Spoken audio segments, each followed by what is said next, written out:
So I grew up in a home where we watch a lot of movies.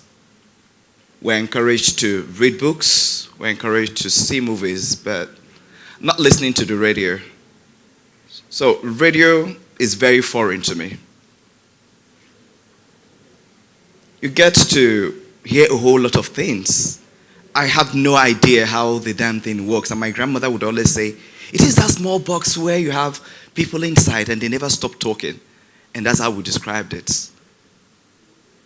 Later, all of that changed in my secondary school days when I went to disinformation Secondary School at Bagana.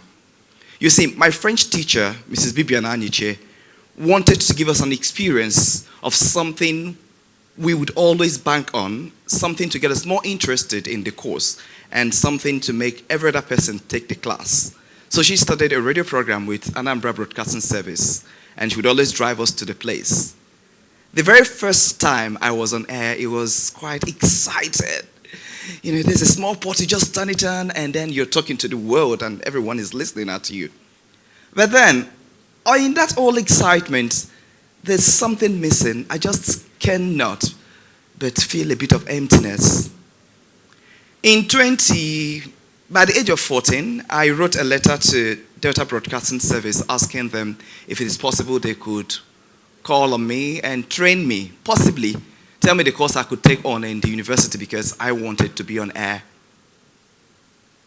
Fast forward to 2011, I landed my first official radio job with Radio Nigeria. It was exciting, and apart from the fact that there's a small button in the studio you could just turn on and you're talking to the world, the idea that you're saddled with the responsibility of shaping narrative became crystal clear.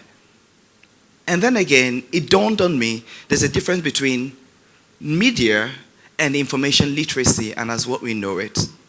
So media is a platform. Anyone can access it when you have the right code, when you have right access. But when we talk about information literacy, why does it matter? Why do we have to know? See, our brain is hardwired in a way that it can recognize patterns and narratives, especially from the things around us. And these patterns or stories help us become clearer, especially if they confirm that which we hold dear to our hearts. In talking about being a media literate person, first thing comes to mind, you have to have the ability to identify when new information is needed. If you can identify that, then what type of information is required from you?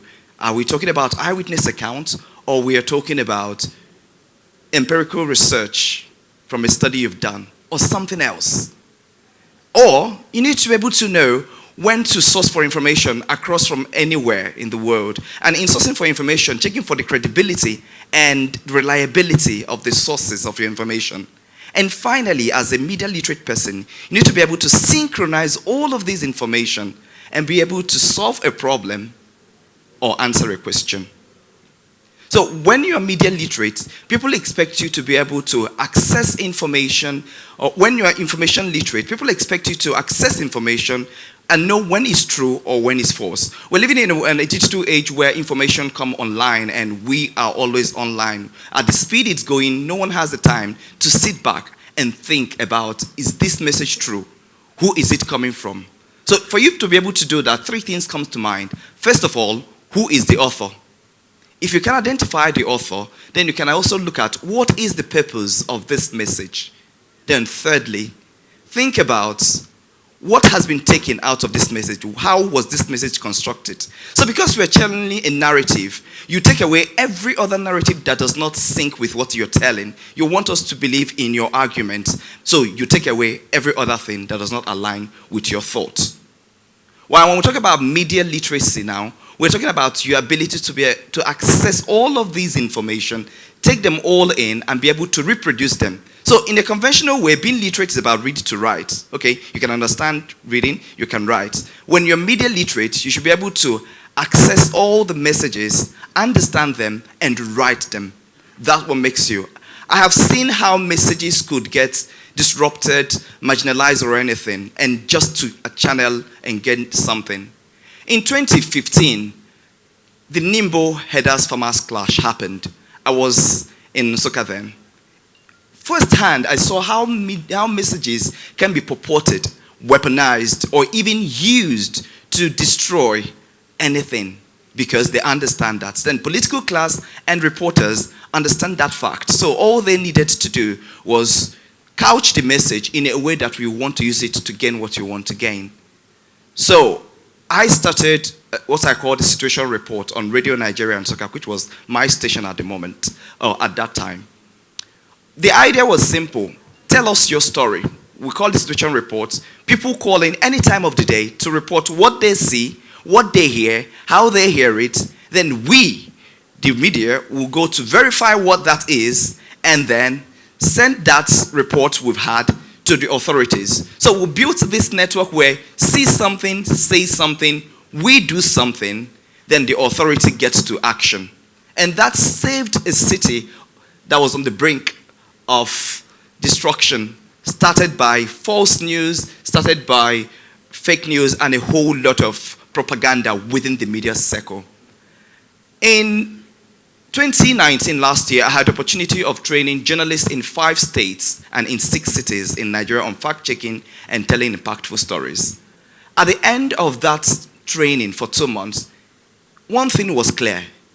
We cannot win the war against news manipulation, news falsification, falsification of data, and manipulation if the journalists here, everyone, is not aware of how to use digital media tools to tell a story, or even how to fact-check a story. The videos, the stories, the link, and read beyond them. We're living in an age where everyone has a cell phone. So we take pictures, we post online, we tell our stories via the cell phone, and that makes all of us citizen journalists. So if we can begin to access this information, or even take a moment to pause and say, is it right? Am I doing it the right way? Then we are falling back into that same circle where we only know, turn the pot on, and we're speaking to the world. We are not listening to the part that says it's about shaping the narrative. Now, fast forward to that. How do you, as an individual, or how do everyone key into that? We need to be able to start looking out for, if your story is right, then you need to be able to fact check them. How do you fact check? We've talked about checking the author, but then beyond that, we need to be able to teach our children to know. We need to be able to take this to the grassroots. Imagine if the people of Nimbo understand, are media literate, information literate, and they understand how the media works.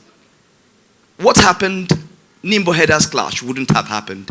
Imagine if the world, everyone at the little grassroots, at every corner of the world, understand how to fact check every story. Imagine if all of us in this room can check a single picture, know when it first came online and who posted it, and not be able to post it because it does not align with the story that they want us to tell. That way, everyone gets to be very conscious of what we say, how we say it, and the people we say it to, because every story we tell is about creating a new world and making the world go bad. And that's why the idea of using the library, make our children understand that library works. Let them go to the library. Information, when they know it, they understand it, they can access it. Effectively use of information is all they need for them to be information literate. For media literacy, they need to be able to couch the messages perfectly to tell the story they want to tell. Otherwise, we'll end up from where we began. Thank you.